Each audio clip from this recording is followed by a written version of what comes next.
It's back to school time across the country. How many genders will your child share a restroom facility with? Welcome to SkyWatchTV for Thursday, August 11th, 2016. I'm Derek Gilbert. Sadly, we reached a point in American history where that is a question that parents of school children must ask as we prepare to send students back to public school. The federal government, using Title IX legislation as justification, trying to compel school districts around the country to allow transgender students to use whichever restroom or shower facilities they feel is appropriate to the gender that they feel they are on any given day. What do we do as parents?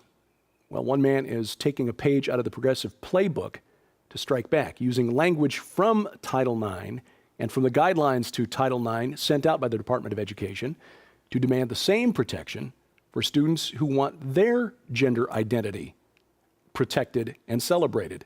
We welcome to the program Pastor Carl Gallups.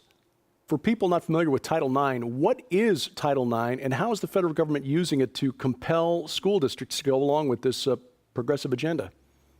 Yeah, okay. It's very important to understand this, and thank you for having me on your show, Derek. Title IX was passed in 1972. It was signed by President Richard Nixon then, but the mechanics of it had been in the works for over a decade. When it was finally passed, Title IX was passed as a federal law signed by the president for the purpose of gender equality. And by the way, that word gender means male and female, between male and female, gender equality in the workplace and or educational facilities or in any business or governmental office or school system that took federal or that takes federal funding.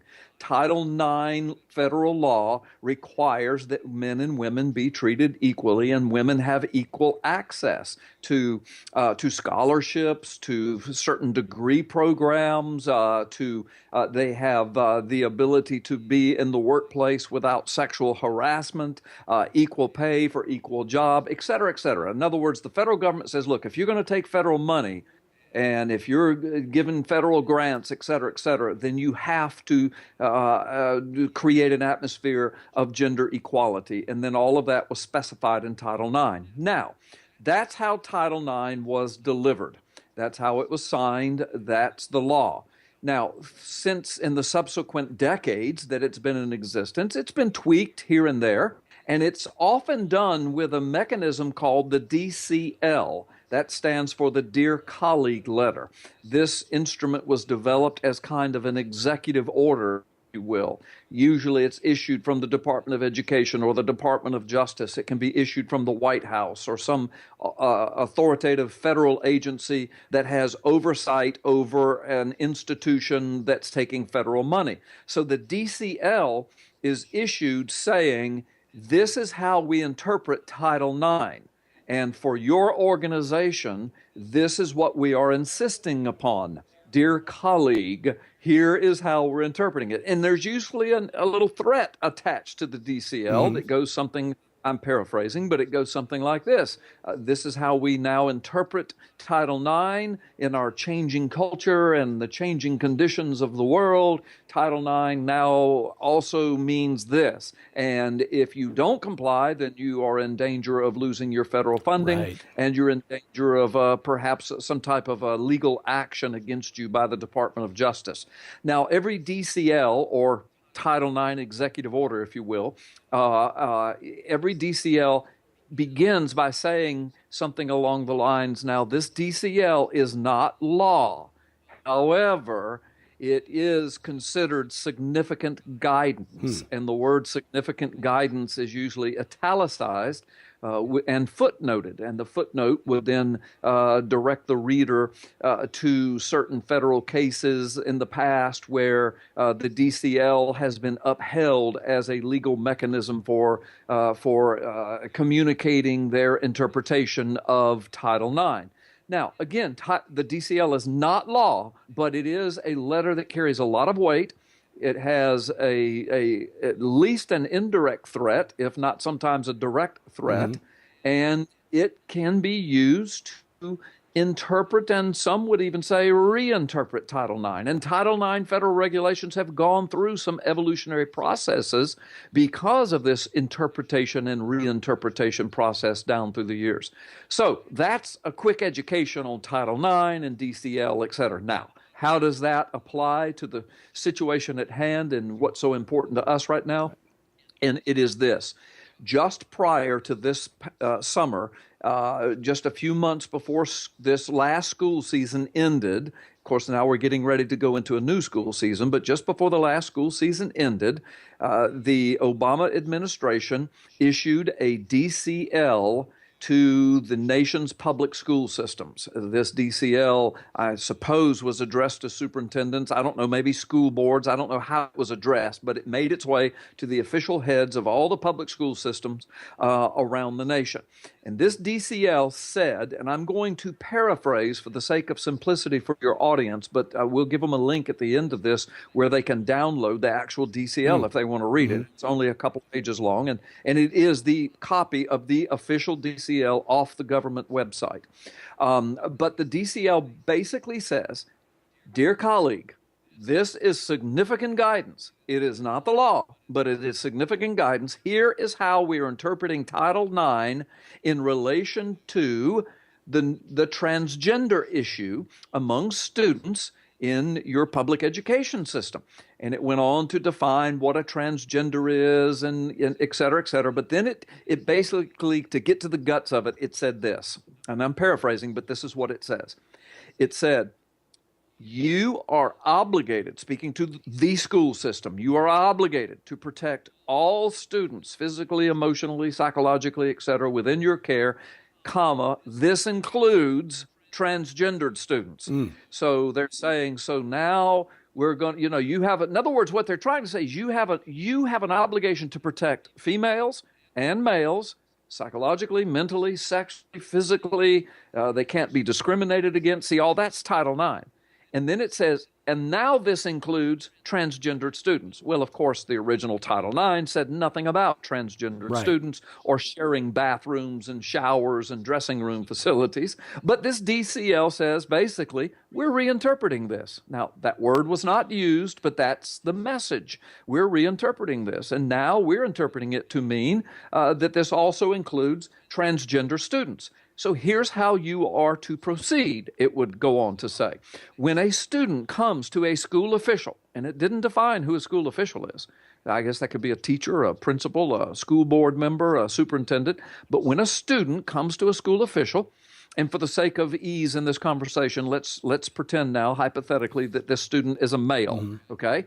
When this student comes to a school official and says, I am in the process of transgendering. I am now identifying more with the female sex. I insist upon the ability to use the female restrooms and shower and locker room facilities and overnight sleeping facilities, et cetera, et cetera. I insist on having access to female sporting opportunities, sports, et cetera. The DCL said you must accommodate that student immediately. And the implication of the DCL, if you'll read it closely, is that the parents don't even have to be involved. So when they say now, immediately, they mean right now with no contact to the... Yeah. Apparently so. This I very mean, if day. you go on to... Yeah, this very day. In fact, it goes on to say that you're not allowed to really have any kind of investigative process about this. You're not allowed to refer to the student's school records regarding his past gender. In other words, he might have been there since kindergarten. He may be a senior now, and you've known him as a male through his entire school life. But all of a sudden, in his senior year, he says, now I want to identify as a female. You have to allow him to do so, according to the DCL. It says you cannot have a DNA test, a medical test, a psychological evaluation. School records don't count. You can't ask for his birth certificate. If he says, I am identifying as a female, you have to allow him this very day, apparently, immediately, you have to accommodate him and allow him access, as surreal as this sounds, access to the girls' restroom, the girls' shower, the girls' locker rooms, the girls' overnight sleep facilities. Now, see, this is something that the media is kind of fuzzying this up, covering this up, because the media often refers to this as Obama's transgender bathroom order. Right. Now, at the surface, for those who don't bother to research any further or read the articles any deeper, that sounds to reasonable-minded people a rather reasonable demand. In other words, what if you have a school and you have, bless his heart, a transgendered student, who needs to use the restroom? You need to accommodate him, even if he's feeling like a girl. Okay, I get that. But to mix him with the girls in the restroom, that's what people were freaking out about. They were saying, well, we can provide him a single-use facility. But what I'm saying, Derek, is even though we could wrap our minds around that a little bit maybe, what people don't know is the DCL went way further than bathrooms. It said you've got to allow him the shower facilities. Right. You have to allow him the locker rooms. You have to allow him the overnight sleeping facilities if that is applicable. And sometimes that is, even in high school, a sporting event, maybe traveling somewhere and spending the night somewhere. And so this is shocking. This is astounding. So that DCL said that. And schools started reeling over that, and school boards. Now, people had different reactions. Some school boards are rather liberal, and they just said, yeah, no problem, we'll do this. We're glad to do this. But a lot of the nation's schools, and I've said this before, I've kind of make a joke out of it, even liberals have children in school. Yeah. And even liberals who have a 13-year-old girl, for example, are not really wild about a 17-year-old boy Right. who still has boy body parts to be able to immediately shower with their 13-year-old daughter, Right. for example, Yeah. or change clothes or use the restroom or sleep in the same facility area. So people started freaking out once they understood the real message and mechanic of this DCL, using Title IX as its basis, as the law. So, and all of this stemmed from a federal court case, lower court, not Supreme Court, a federal court case wherein a student filed a suit. It was a male student. I believe it was male. It doesn't matter, but it was a student of one of the sexes, of course, saying they wanted access to the facilities of the opposite sex because they more identified now with the opposite sex. And of course, the school refused to accommodate. Right. That was, back then. Said, absolutely not. We'll accommodate you, but we're not going to mix you with the opposite sex just because you feel like that you're a part of that sex now. Well, the student sued and it wound up in federal court, and that court upheld the student's desire and demand. And so now, of course, the Supreme Court has stepped in here just before the presidential election, coincidentally and conveniently, and because they knew this was a hot issue. Some Right. 20 states suing, and school boards all over the nation are in an uproar, one way or the other, because people are suing and countersuing each other over this. Rightly so.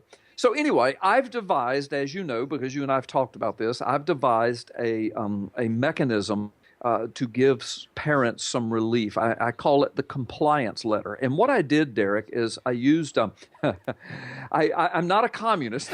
I'm a conservative, evangelical, Constitution-loving, patriotic, ex-Florida lawman, 30-year pastor person. But I am familiar with Saul Alinsky's rules for radicals. Rule number 4 is always, always, always, every opportunity you get, use the wording of their laws against them. Now, that was Saul Alinsky's, one of his tactics for bringing down a constitutional republic. Use the wording of the law against them. And, of course, we've seen that they've been doing that over and over again. Yeah. Well, I studied Title IX completely, as thoroughly as I could. I studied the DCL, kept reading it over and over and over, saying, Lord, give me an understanding here. And I think that he did. Very quickly, I began to see a chink in the armor using the language of the DCL that came from the White House. And here's what I devised. I devised a letter to get into the hands of parents. And again, I'm going to paraphrase my letter. It's a page and a half, and it quotes the language of the DCL. But basically, what it says. It says, look, Title IX and DCL says that you are obligated to protect all students, physically, mentally, emotionally, psychologically. excuse me, but my daughter is an all student. Yes. She's in that category. And my daughter has a gender identity. And she's secure in that identity. We celebrate her gender identity, and we wish to protect her gender identity, Right. not only her actual physical being, but we wish to protect her mental and emotional, psychological well-being as well in this matter. Now, Title IX and DCL language says you have an obligation to protect all students, including transgender, but my daughter is not a transgender, but she's an all student. The second thing that the letter says is, so you will do that. It says, number one. Then number two, it uses the word from the DCL, meant to protect the transgender student who says, well, I'm a little embarrassed to use the restroom of the opposite sex right now, so I insist upon a single user facility. I'm not comfortable with my own previous sex, but I don't want to just rush into the girls' showers right now. So you have to provide me with a single user facility. And the DCL said, if the student asks for it, then you must do all within your power to do that. Yeah. So my letter says, I want my daughter protected, or son, but we're using this illustration. I want my daughter protected.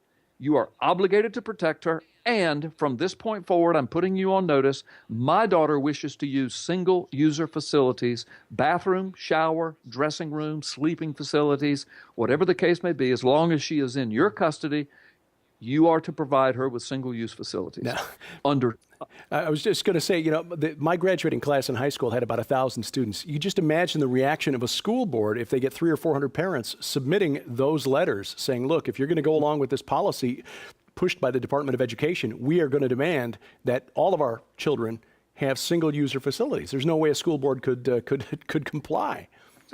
Absolutely. My point exactly. Yeah. My purpose exactly. The Saul Alinsky tactic. Use their wording against them.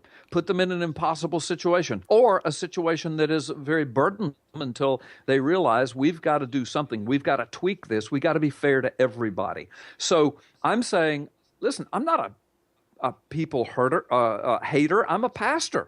I don't hate a legitimate transgender situation. Listen, less than 1/4% of all births in the United States result in a genetic defect that involves some therapy, maybe some surgery, because of some ambiguous sexual features in a child. That's a hurtful, sometimes embarrassing, traumatic thing for a family and for that Absolutely. child. I get that. I mean, my heart goes out to people struggling with that. I've talked to school officials who have dealt with this over the years. As a matter of fact, in the church that I pastor, I've been there 30 years. I've actually dealt with it twice in my 30 years within my own church and community. So I get that. And so I say, yes, we'll accommodate those kids. Absolutely. But we'll provide single user facilities, and we will do all we can to minimize their embarrassment, their shame, their whatever. But we're not going to mix them with people who have a body type that's opposite of what their body type says, regardless of what their mind says they are. That's just not appropriate. And so this letter I developed, this compliance letter, is meant to do all of that. You put it into the hands of the parents, you fill it out, and I'm going to have you fill it out. And my phone was going off. That's okay. But Derek, the parent fills it out with the child's name, and it's generic, so you can fill it all out with your name, child's name. And it says to the school system, you will do this because this is Title IX. You're saying you're holding Title IX over my head for transgender students. Now I'm holding Title IX over your head for my gender-specific child.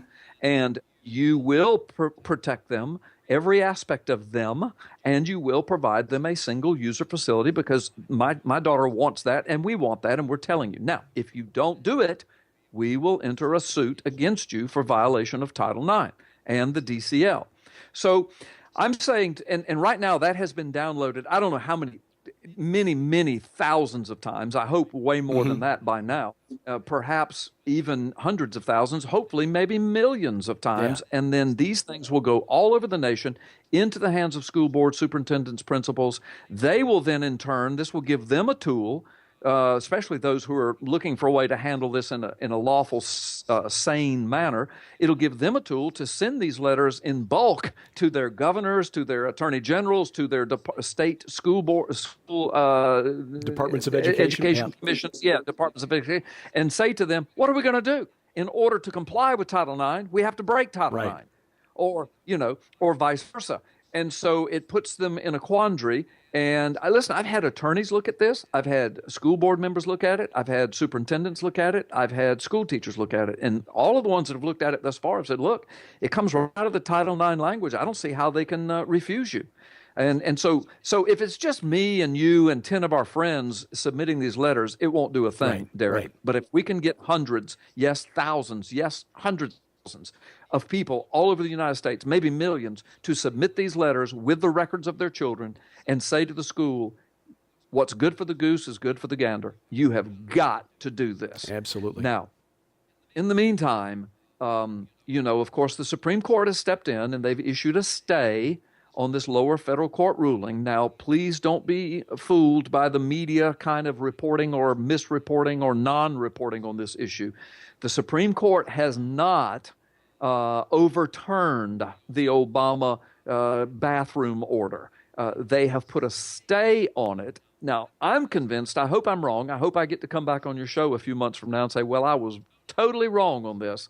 But I'm convinced it's a political ploy. I just smell a rat here. I think they tried to take this hot issue, 20 states, it's all half the nation, involved in lawsuits against the government, and I think it would give the conservatives something to point to the liberals in this presidential election and say, look what you're trying to do to our children and our schools.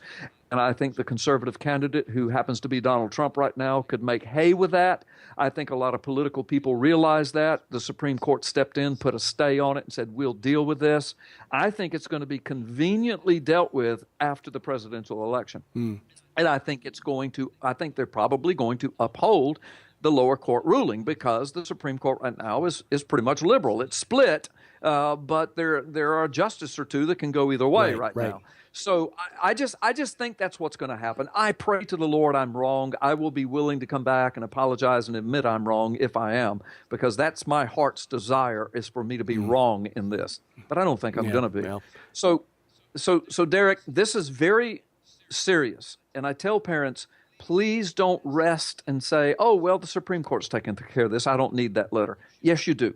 First of all, listen, my name's not on this letter, the name of my church, my ministry, nothing. It's for you to use. I don't care if my name ever gets mentioned. This is not about me. Just download the letter, fill it out, use it, pass it around, make copies, send it all over the nation. Protect your children. Protect the sanity of our nation and our public school systems before it destroys lives and people.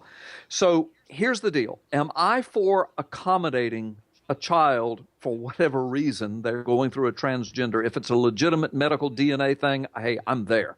If it's this radical homosexual agenda of, we're just going to switch genders because we can, wink, wink. I've got an access into the girls' bathroom now. The president said I could go there, wink, wink. If it's that, we've got to protect our kids. And there will be people using it that way. Sure. They will be using it nefariously.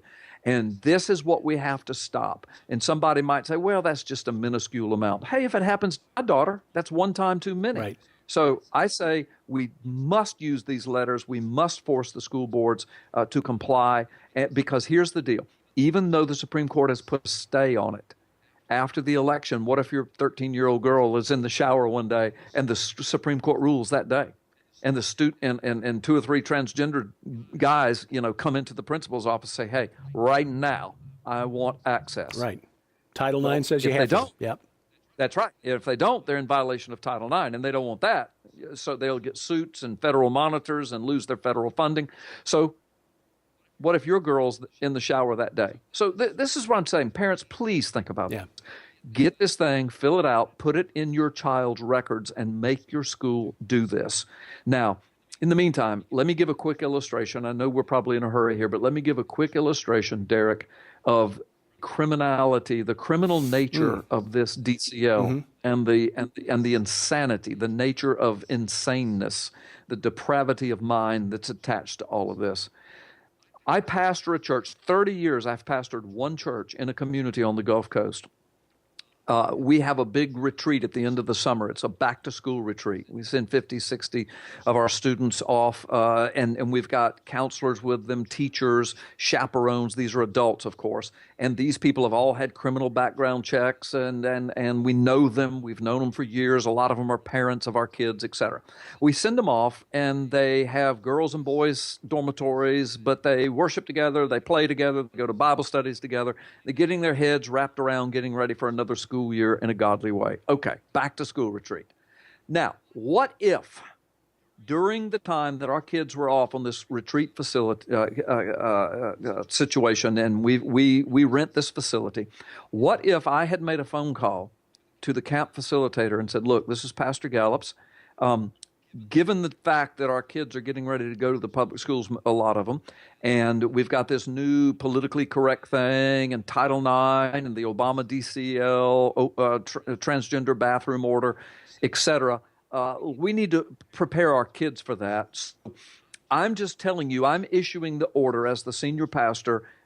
If any young man, and it could be a young woman, but if any young man comes to a camp facilitator and says, I feel more like a female. And, I felt this way all my life. I never could say anything about it. But now here we are at camp, and now Obama has issued this order. Now our culture finally accepts it.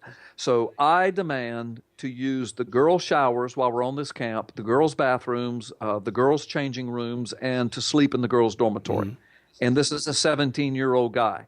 Who's had, no sexual surgery, change surgery or anything. He's just saying, I just feel more in tune with the girls, and this is what I want to do.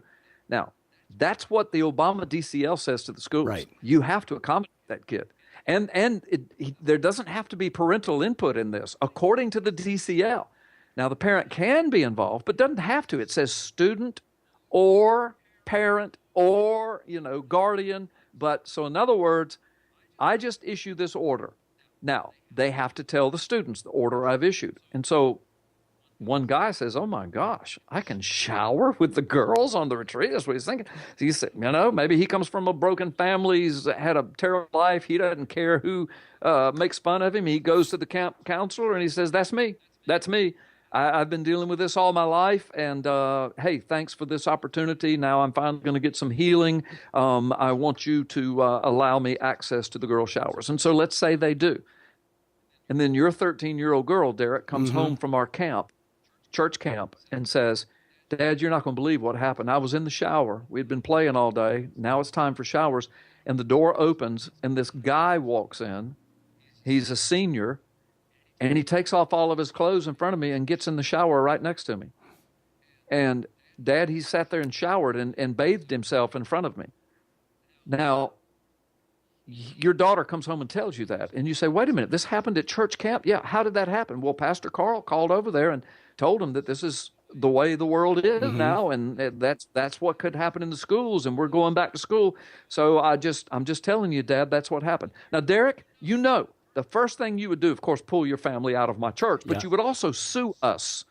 And then you would also probably call the sheriff's office to report the facilitating of a potential sexual crime. No, what's the crime? Even if the boy didn't touch your daughter, he has disrobed in front of him. He has displayed himself in front of him. He has exposed himself. Right. He has handled himself, washed himself in front of your daughter. Well, those are criminal offenses in all 50 states, Derek. That's criminal. And so I have facilitated that and in the guise of political correctness. So it doesn't make it any less criminal. It doesn't make it any less insane. And so this is what I'm saying. Now, so the question I ask is, how can it be that your daughter who goes to my church can have criminal and civil protection in my church, but the next day she goes to her school in the same county, right around the block from my church, and she is not afforded criminal and civil protection for the very same occurrence because Obama has said in the schools that are taking federal funds, which is all the schools now, you will do this. or we will sue you, we will put federal monitors in there, we will pull your federal funding. See, this is the quandary we're in. I'm telling you, this is potentially criminal. Yeah. And it is insane. It makes no sense whatsoever. But this is the world we're living in. This is why I devised this letter. I'm trying to give our parents a way to fight back legally and very simply. We'll put links to the letter in the story that accompanies this video. You can also find it at Carl's website, carlgallups.com. And it's brilliant, using the language, the very tactics that the left has been using to control control our society through federal regulation and intervention to fight back. Yes. Yeah. Yes, absolutely. Yeah. And they've used it to undermine our constitutional republic and to undermine so much sanity and criminality in our land. And I'm saying, let's do the same thing. I mean, here's the DCL. We have it in our possession. The words. Yep. You have to protect my child, and you have to give them single-user facilities. We are now demanding our rights. And fill it out, take it in, put it as a part of your child's records, and stick by it. The alternative is that one day your little girl is going to come home, or your little boy, either way. And they're going to have some horror story to tell you, and they're going to carry that in their mind and in their psyche the rest of their life. Regardless of what you do afterwards. So I'm telling parents, be proactive now. Do not take this for granted. This is serious. Pastor Carl Gallups, carlgallups.com. Thank you very much for your time and for your work, Carl. We really appreciate it. Thank you, Derek. Thank you for having me, and God bless you. We'll have a link to that letter drafted by Pastor Carl Gallups in the notes accompanying this story at skywatchtv.com, or just go directly to Carl's website, carlgallups.com, and look for the link there. This week on Skywatch TV, we've been talking about one of the stranger episodes in the Bible. That is the creation of the giants, the men of renown who were in the earth in those days, the days of Noah, the Nephilim of Genesis chapter 6, verses 1 through 4. They were the progeny of human women and angelic beings called watchers, we're told, in extra-biblical sources. So what do we know about these watchers? Apparently, the ancient Mesopotamians knew a lot about the watchers. They called them Apkallu. Dr. Michael Heiser explains, what do we know about them, and how did it influence the Hebrew Bible? The program airs again Saturday, 3:30 p.m. on the Victory Television Network in Arkansas and around Memphis, and Saturday night, 6:30 p.m. Central Time, WCLF-TV in the Tampa-St. Petersburg area. This week's web exclusive from Skywatch TV, Dr. Michael Heiser talking about the origins of demons. You'll find that program available only at skywatchtv.com and the Skywatch TV channel on Roku. Your support keeps us going here at Skywatch TV. And during the month of August, our thank you for your gift of $20 or more, a couple of books for your reference library, a place at the table, 40 Days of Solidarity with the Poor, and Powerful Moments in the Presence of God, an inspiring book. We'll send those to you in Canada or the United States. For your gift of $20 or more during August, while supplies last, please log on to skywatchtv.com/donate. And while you're online, click share, click like, click subscribe wherever you find Skywatch TV. And make sure if you've got comments or questions for us, send those right here. dgilbert@skywatchtv.com. And thank you for watching as we keep watch. Tomorrow, Sci Friday with my best friend and wife, Sharon Gilbert. Until then, I'm Derek Gilbert, and this is Skywatch TV. Skywatch TV can help you break through the barriers of space and time and get a valuable reference library at the same time. Here's what I mean. Maybe you weren't able to attend the Rocky Mountain International Prophecy Conference in July. That's a problem of space. Or maybe you were at the conference, but you had to choose. You could only watch one presentation at a time. No way to see all 53 presentations in real time. That's a problem of space and time. But thanks to modern digital technology, those barriers mean nothing. We can take you from your living room in the future to Colorado Springs in the past to watch all 53 presentations, many of which were recorded at the same time. And that's not even including more than 24 one-on-one interviews with all the speakers who were present. When you pre-purchase the complete DVD set from the Rocky Mountain International Prophecy Conference from Skywatch TV, you'll get all 53 presentations recorded live, plus the 24 one-on-one interviews, and we will add the 5-volume Researcher's Library of Ancient Text. That alone is a $150 value. Your cost, $149.95 plus shipping and handling. This is a limited time offer. Your opportunity to travel from your living room in the future to Colorado Springs in the past and watch all 54 presentations from the Rocky Mountain International Prophecy Conference without ever leaving your comfy chair. Time and space, no problem for SkyWatch TV. Order now by calling 844-750-4985 or log on to skywatchtvstore.com.